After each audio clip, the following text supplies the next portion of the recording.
je prendrais comme modèle de programmation fœtale le syndrome des ovaires polykystiques. On a entendu hier une très belle conférence faite sur tous les aspects cliniques et qui a souligné en particulier le fait que c'était à la fois un problème ovarien, mais aussi un problème de résistance à l'insuline et de problèmes métaboliques. Donc, il était tout à fait naturel qu'on se pose la question de savoir si l'environnement pouvait être contributif au développement du syndrome des ovaires polykystiques. Alors, comment est-ce qu'on est venu à l'influence de l'environnement sur la genèse des maladies? Eh bien, on s'est rendu compte que la distribution géographique des maladies était quelquefois tout à fait localisée dans certains pays, suggérant que ça pouvait être génétique ou suggérant que certaines conditions climatiques pouvaient éventuellement y contribuer. On a été extrêmement déçus, et ma génération, qui est la génération de ceux qui ont travaillé sur les récepteurs des œstrogènes, de la progestérone, qui a eu beaucoup de succès pendant de nombreuses années, on a été très déçus avec la génétique, en dehors de quelques maladies génétiquement transmissibles, les polymorphismes de différents gènes pour expliquer les grandes pathologies chroniques de l'endocrinologie ont été mises en échec, et donc on est resté sur l'idée que la génétique qui était un background qui pouvait toucher 10% de l'explication des maladies et que l'environnement était certainement beaucoup plus important, car on n'a pas réussi à trouver vraiment des pathologies génétiques claires dans cette maladie. L'augmentation endémique, ça on l'a bien signalé, vous avez vu l'explosion sur différentes cartes du monde, notamment de l'obésité. Et pour ce qui concerne le syndrome des ovaires polykystiques, dont la prévalence est à peu près de 5 à 10% de la population en âge de procréer, elle suit les courbes de l'évolution de l'obésité. Donc il y a un lien entre les deux qui est tout à fait considérable, mais j'en parlerai peut-être avec l'autre présentation un peu plus tard. Alors on a parlé de la variabilité de l'expression du génome, c'est-à-dire des phénotypes différents chez les jumeaux monozygotes. Ça veut bien dire que tous les événements dans lesquels nous fonctionnons ont un impact. J'ai bien aimé la comparaison avec le crayon à papier. Le crayon à papier peut marquer de façon épigénétique l'expression de notre génome. Ce qu'on voudrait bien savoir, c'est comment on peut identifier la gomme qui va gommer ce marquage par le crayon à papier. Et puis, on connaît maintenant, à cause malheureusement des accidents d'exposition, l'identification de maladies liées par exemple à la dioxine ou les accidents de radioactivité qui ont déclenché des hypothyroïdies, mais malheureusement et hélas, des cancers de la thyroïde chez les enfants. Alors la programmation fœtale, elle a été suggérée dès les années 40-45, parce qu'on s'est rendu compte que l'apport calorique insuffisant qui avait été évalué par les cartes de rationnement, et si je ne me trompe pas c'était en Hollande, était associé au risque de développer des maladies cardiovasculaires ou métaboliques à l'âge adulte. Donc il faut toujours reconnaître le travail fondamental des épidémiologistes. D'accord, ils font un travail souvent obscur, mais ils permettent d'identifier des problèmes qui sont des problèmes tout à fait cohérents. Depuis, on a associé le petit poids de naissance avec le risque cardiovasculaire et le risque métabolique. Cette diapositive le montre très bien. Vous avez, plus vous écartez du poids normal, c'est-à-dire sur la gauche, vous avez un autre ratio qui est autour de 7, donc 7 fois plus de risque de développer une maladie cardiovasculaire si le poids de naissance est très insuffisant par rapport à la normale. Et vous voyez que si le poids se rapproche de la normale, on a un retour à un risque normal. Mais l'hypothèse de Barker, en fait, elle a été contrôlée par lui-même en disant que cette relation, elle existait bien avec le poids, mais que c'était plus fort encore comme relation avec le nombre de décès dans la période néonatale. C'est-à-dire que si on regarde les statistiques permettant de dire voilà le nombre de décès, le pourcentage d'enfants qui mouraient pendant la période néonatale et qu'on le corrèle avec le risque cardiovasculaire de l'enfant à naître dans cette période qui, lui, a survécu, eh bien on voit qu'il y a une corrélation tout à fait significative. Voilà, ce sont des nuages de points. À gauche, c'est la relation entre les maladies coronariennes et les hommes entre 1968 et 1978 à l'âge de 35-74 ans, en relation avec la mortalité infantile observée en Angleterre et au Pays de Galles. Donc on voit un risque augmenté de maladies cardiovasculaires lorsqu'on compare par rapport à la mortalité de cette période-là. Donc comme si non seulement la nutrition, et c'est indépendant du poids, ce qui est intéressant, mais aussi tout l'environnement qui explique pourquoi les enfants meurent à la naissance peut avoir un impact sur ceux qui vont survivre, et c'est vrai pour les hommes comme pour les femmes. Il n'y a pas le terme de dimorphisme sexuel, est le terme qu'il faut utiliser pour éviter toute difficulté avec le genre. Alors même chose pour une autre étude, on va passer là-dessus. Alors ça a été démontré aussi pour ce qui est à gauche, les facteurs environnementaux et les pathologies qui sont associées. Donc les facteurs environnementaux, vous avez la restriction alimentaire qui peut être calorique, qui peut être protéique et qui peut être dans micronutriments. Et ça a un impact pas forcément identique. Par exemple, calorique, ça sera plutôt les maladies cardiovasculaires, les micronutriments, plutôt l'hypertension artérielle et l'hyperlipémie. D'accord ? Donc quelque chose qui a un lien avec. Les substances exogènes, les glucocorticoïdes, j'aurai l'occasion d'y revenir rapidement, c'est très influençant sur le développement de l'obésité. On le voit bien avec nos collègues pédiatres et pneumologues, que les enfants qui utilisent la fluticasone et qui éventuellement la déglutissent ont une tendance à avoir un peu plus d'ostéoporose et un peu plus de développement du tissu adipeux. Ça, c'est quelque chose qui est l'environnement médicamenteux.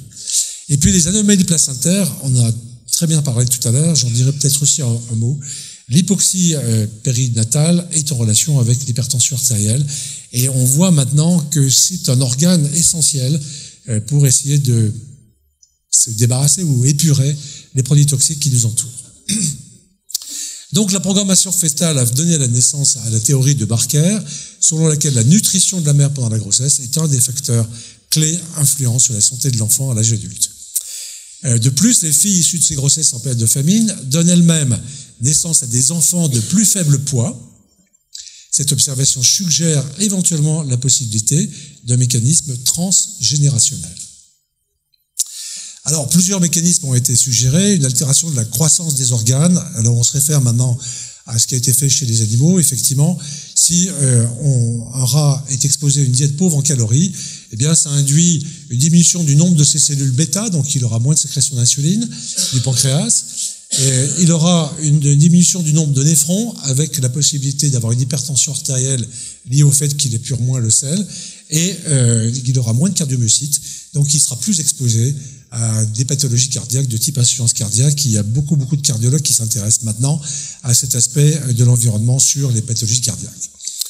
Anomalie du placenta, on pourrait faire une conférence complète là-dessus, parce qu'il y a de plus en plus d'éléments, beaucoup de revues générales qui ont été très bien faites, et je remercie Ernesto de m'avoir averti de ces revues générales, qui montrent par exemple d'abord, ce qu'on savait bien, c'est qu'il y a un rapport entre le poids du placenta et le poids de l'enfant de naissance, qui est optimal pour éviter le risque cardiovasculaire. Quand celui-ci commence à descendre, petit placenta pour un poids de naissance, peu importe, normal ou anormal, expose à une augmentation du risque cardiovasculaire.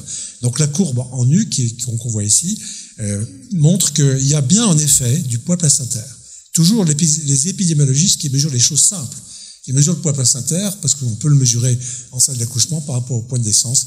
Et là, voilà un paramètre extraordinairement simple pour pouvoir identifier un risque chez l'enfant à venir. C'est-à-dire que c'est autant de marqueurs qui sont intéressants à considérer.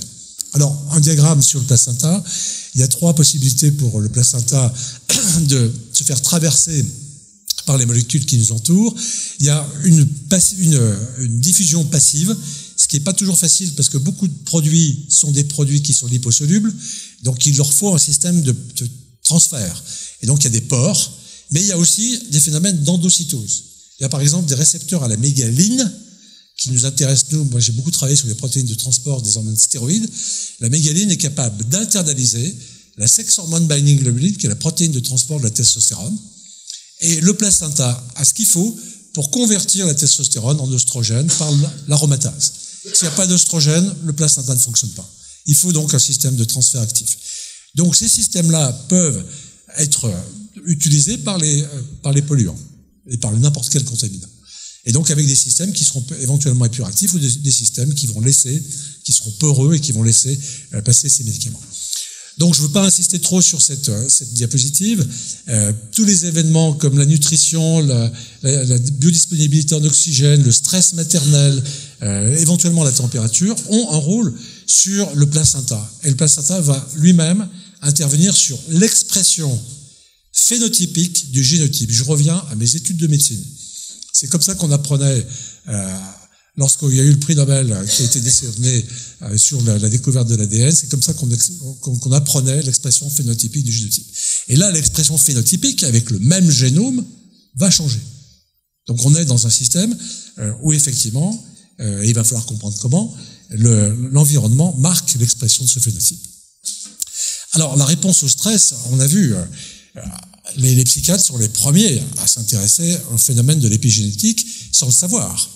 Car tous les traumatismes qui ont, sans le savoir, ils le savent de mieux en mieux, mais c'est eux qui ont suggéré le fait que rien n'est anodin. Les événements qui se passent dans notre tête, les traumatismes, quels qu'ils soient, qu'on peut vivre, ont un impact. Et l'impact, on l'a vu tout à l'heure avec les glucocorticoïdes, c'est la méthylation du récepteur du récepteur des glucocorticoïdes, ce qui est quelque chose pour moi qui me paraissait tout à fait hors de l'atteinte d'une intuition endocrinologique réelle.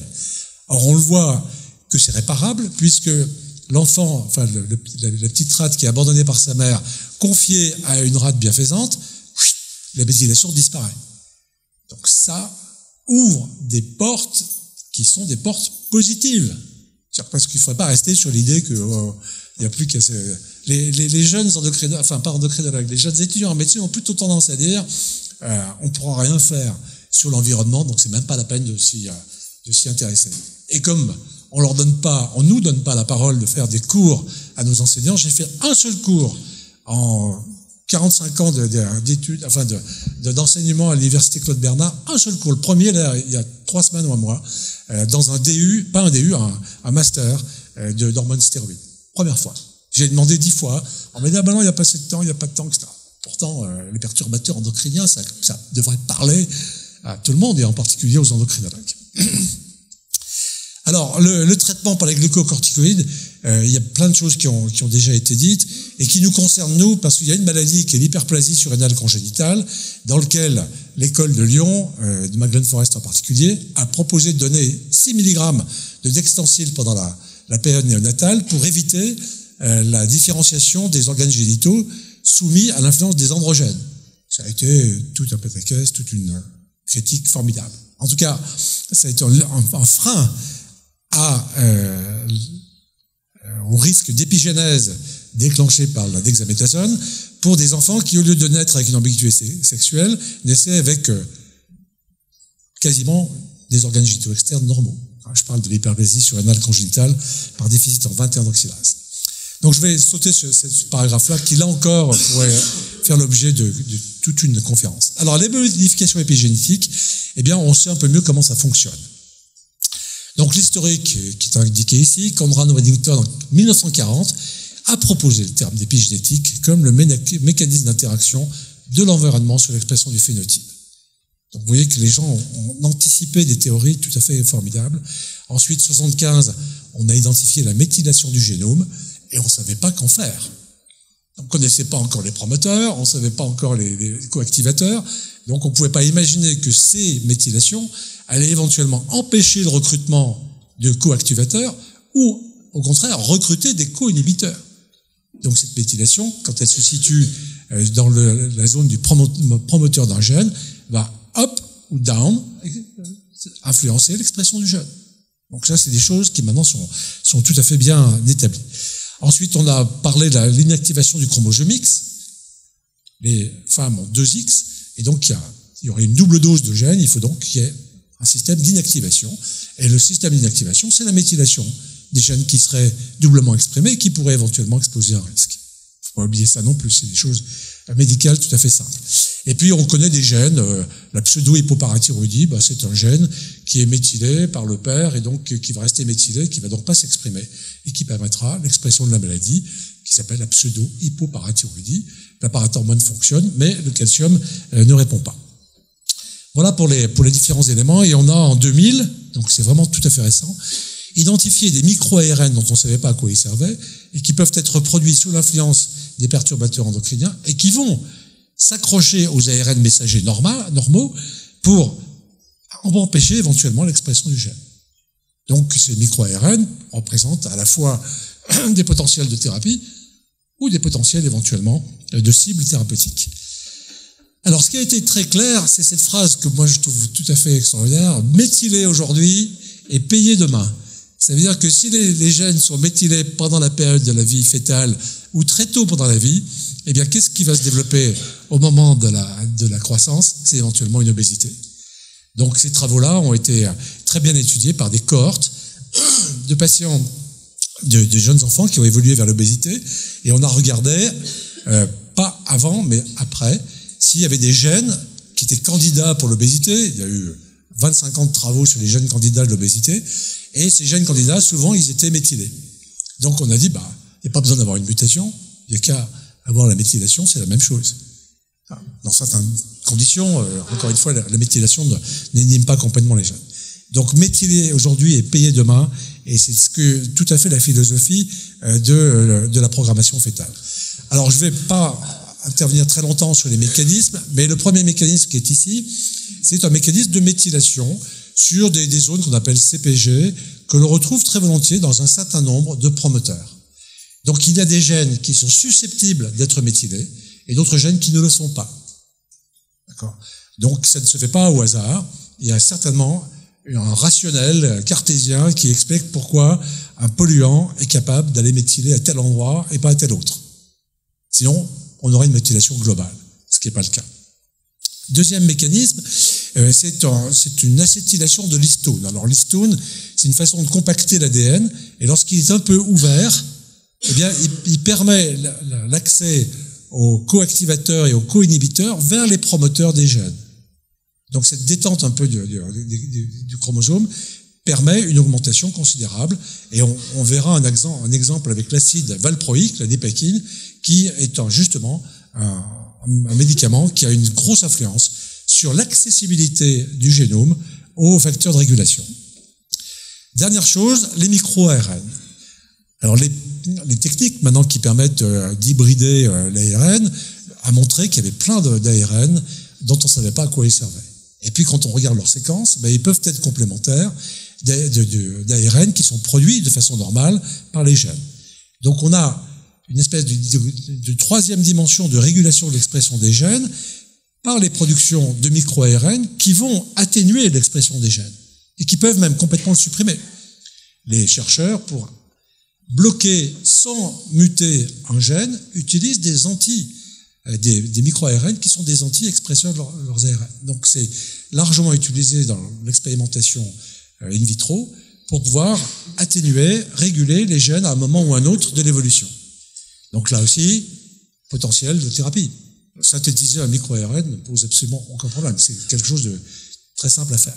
Mais l'envoyer dans l'organisme pour qu'il aille retrouver la cible de l'ARN complémentaire à qui il est dédié pour bloquer l'expression du gène, ça c'est un peu plus compliqué.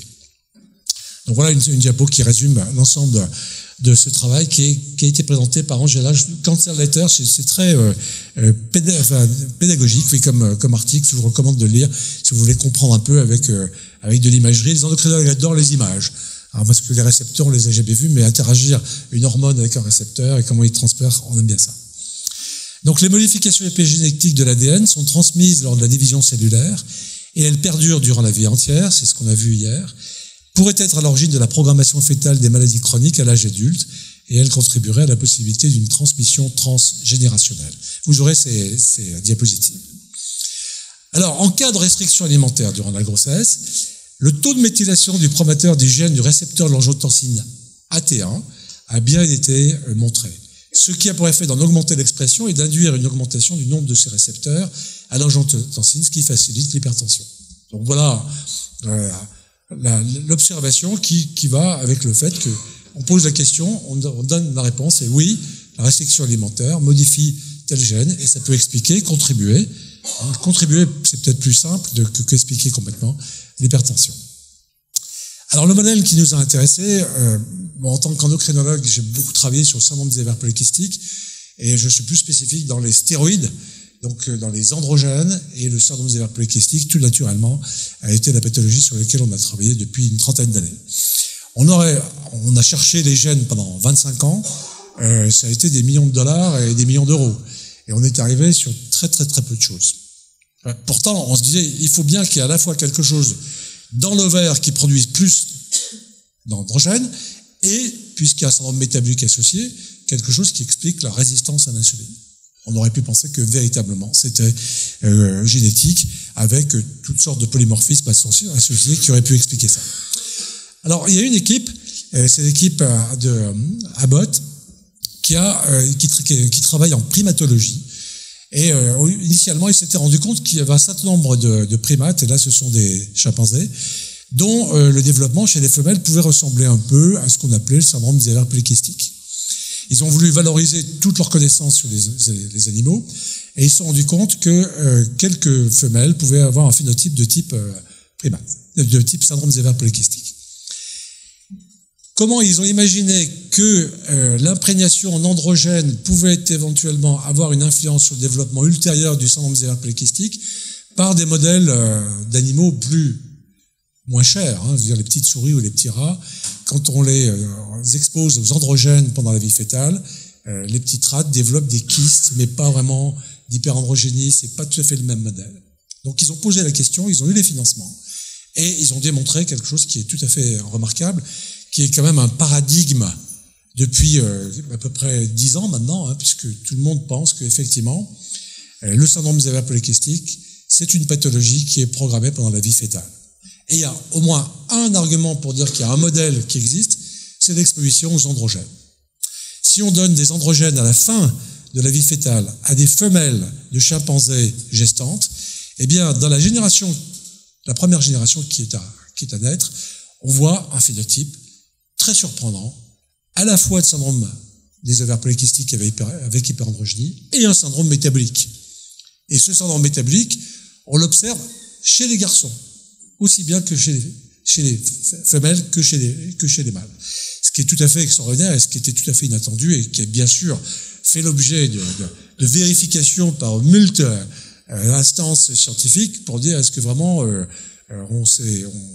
on s'est pas laissé abuser dans les observations. Pas du tout. Le phénotype est tout à fait caractéristique. Donc, en fin de gestation, l'injonction de testostérone à l'âge adulte, les taux de testostérone chez les petits fœtus mâles doublent et chez les petits fœtus femelles sont comme ceux des mâles. D'accord? Donc, on n'est pas dans une surexposition à des taux de testostérone très élevés.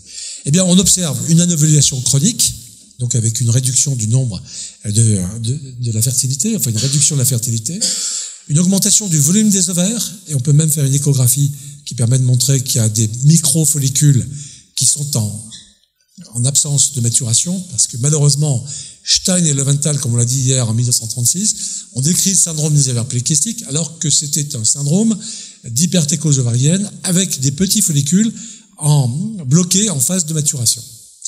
Et une hyperandrogénie ovarienne avec une élévation du taux de testostérone, et c'est très important aussi, une augmentation de la sécrétion surrénalienne, qui est un problème pour les endocrinologues de la salle, qu'on comprend assez mal, pourquoi il y a aussi une hyperactivité de la glande de la surrénale au cours du syndrome des ovaires polykystiques. Mais le plus important, en fait, c'est que les mâles et les femelles androgénisés, pendant la vie fétale, développent un syndrome métabolique avec une résistance à l'insuline. Alors voilà l'oligoménorrhée, avec, vous voyez, en blanc, la colonne blanche, le nombre de cycles, à peu près 6 cycles réguliers, et on diminue à 3 cycles, donc il y a une réduction à peu près de 50% du nombre de cycles menstruels. Si on regarde la LH, là encore pour les endocrinologues, la LH a été considérée comme un marqueur du syndrome des ovaires polykystiques, on voit que le taux de LH a tendance à augmenter, que sa bioactivité est plus importante, comme si ça stimulait la sécrétion des androgènes. Et puis, si on stimule l'ovaire et qu'on regarde la réponse de l'ovaire à la réponse de la testostérone par l'ovaire, on voit que chez ces femelles qui ont été androgénisées, il y a une augmentation de la réponse de la testostérone sous l'effet de l'HCG, comme on voit au cours du syndrome des ovaires polykystiques chez la femme. Alors maintenant, la résistance à l'insuline, eh bien, à gauche, les chimpanzés témoins, à droite, ceux qui ont été exposés aux androgènes, mâles et femelles réunis, avec des couleurs différentes en fonction des animaux. Et vous voyez qu'il y a une augmentation de la résistance à l'insuline qui est tout à fait significative et qui se traduit par le fait que si on regarde dans le temps une courbe qui suit la glycémie et une courbe qui suit l'insulinémie, on voit que très clairement, il y a à la fois une augmentation de l'insuline, les petits points noirs en haut, et de la glycémie, ce qui fait que ces gestants, ces chimpanzés, sont résistantes à l'insuline. Elles augmentent leur glycémie en augmentant l'insuline. Elles devraient faire des hypoglycémies. Et c'est exactement le problème de l'insulinorésistance du syndrome métabolique. Les Européens ont dit la clé de voûte du syndrome métabolique, c'est l'insulinorésistance. C'est pas que l'IMC.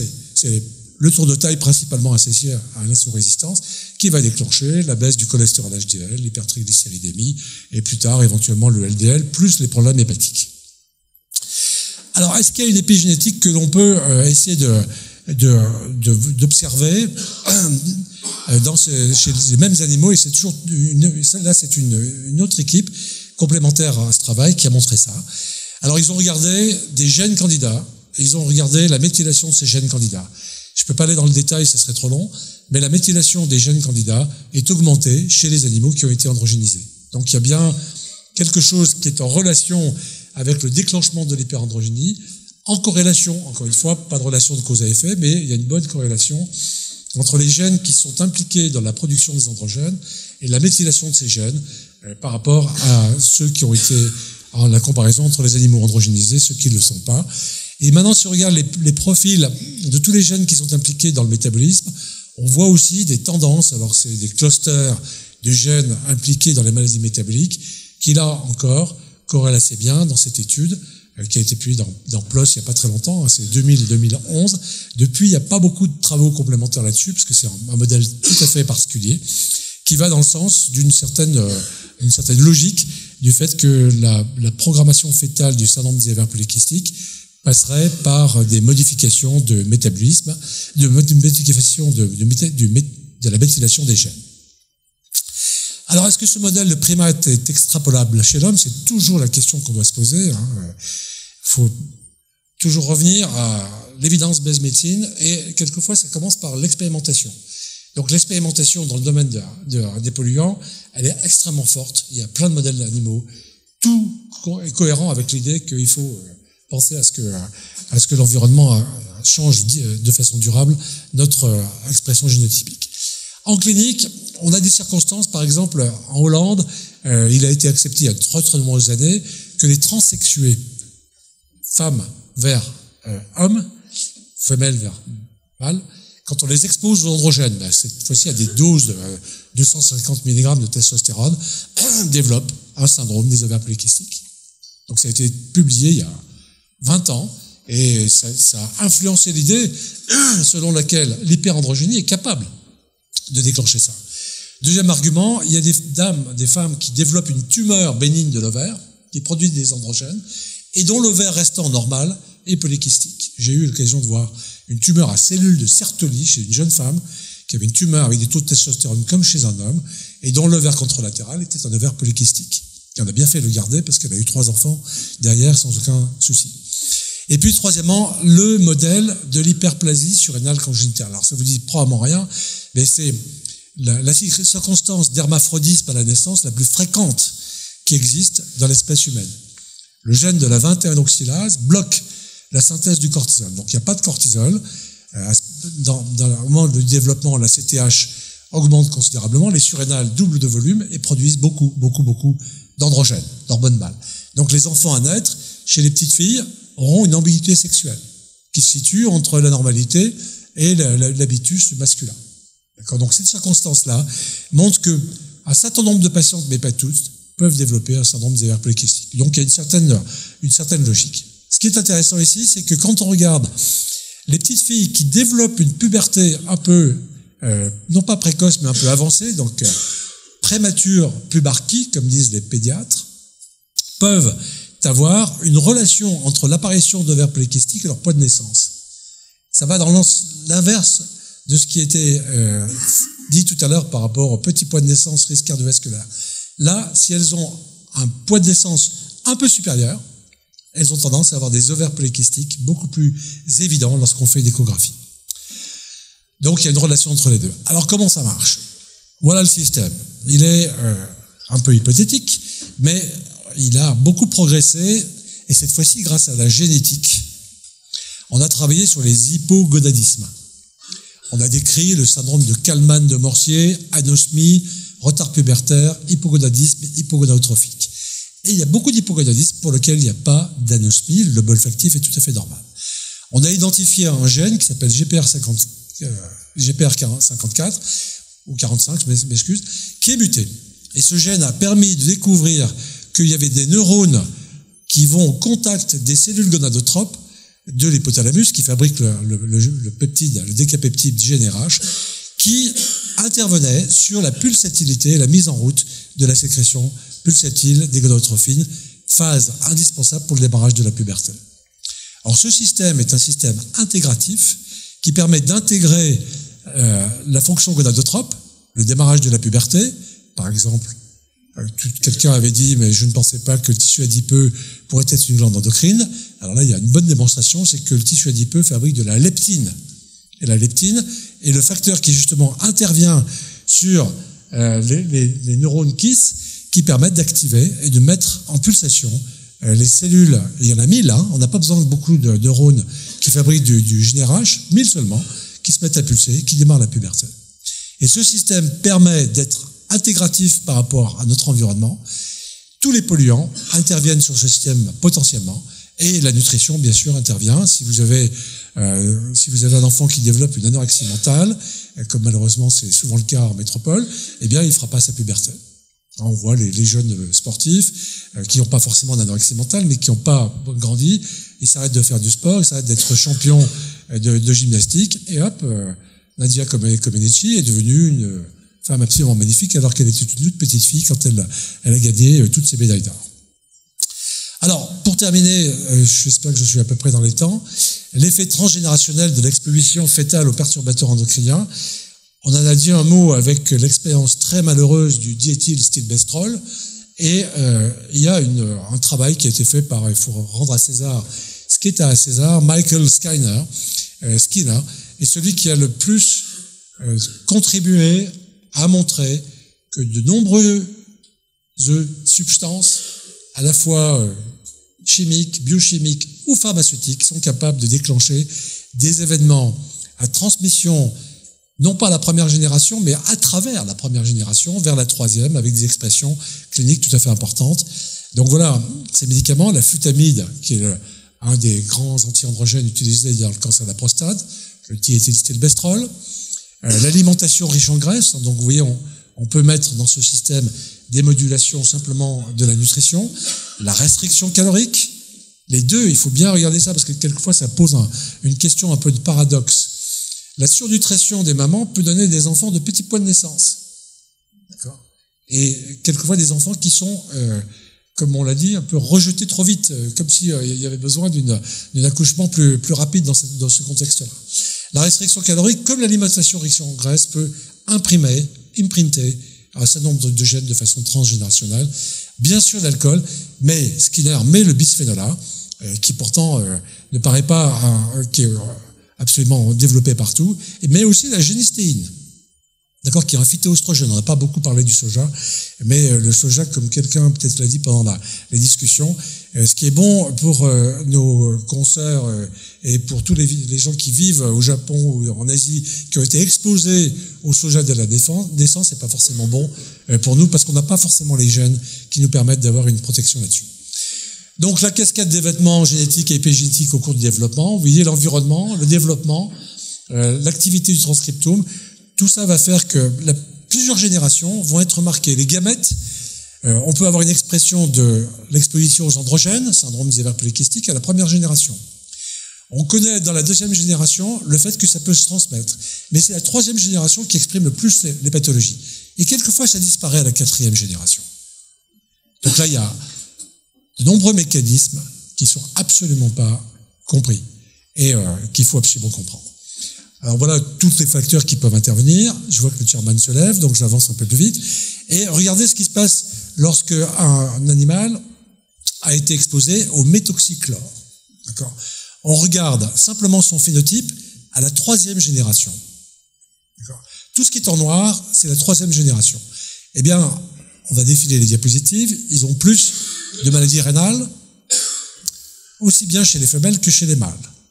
Pas de dimorphisme sexuel. Vous voyez, la hauteur des colonnes est à peu près identique à la première et à la troisième génération.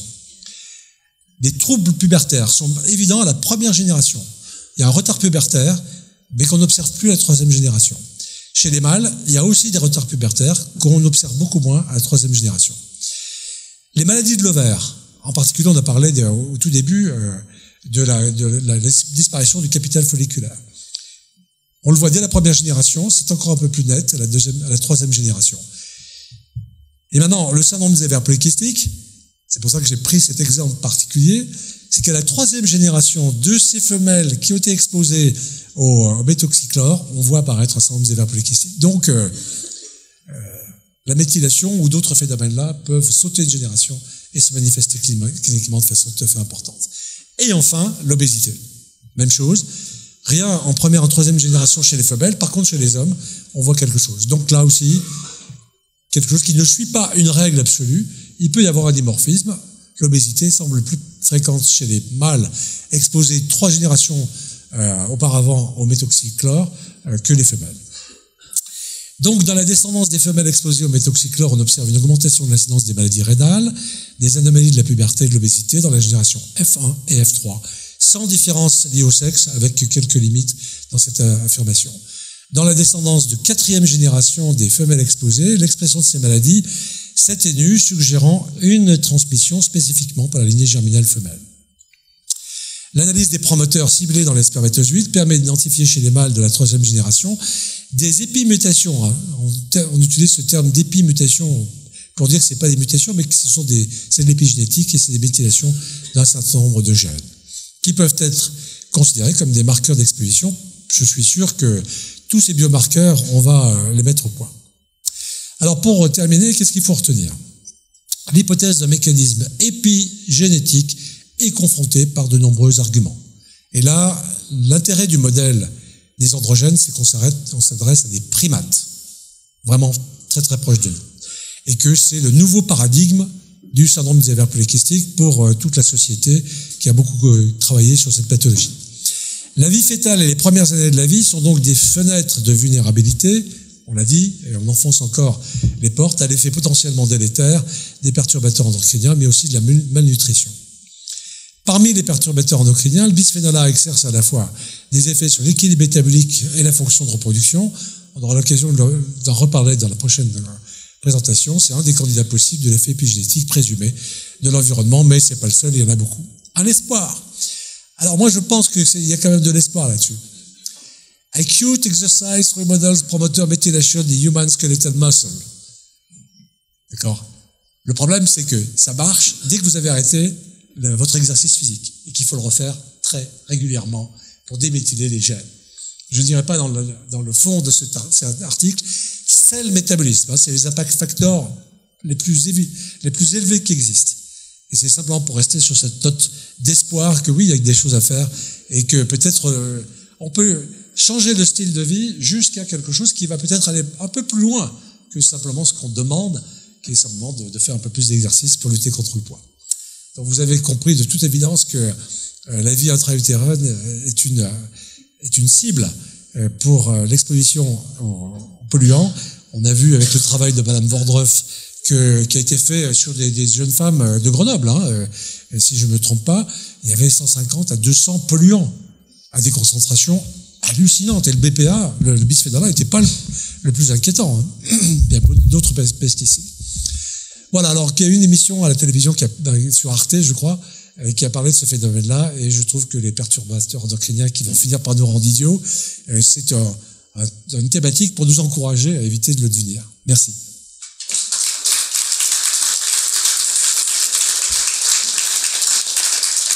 Ça, c'est la place Bellecour, et j'ai vu qu'il y avait à la fois Sanofi et le laboratoire...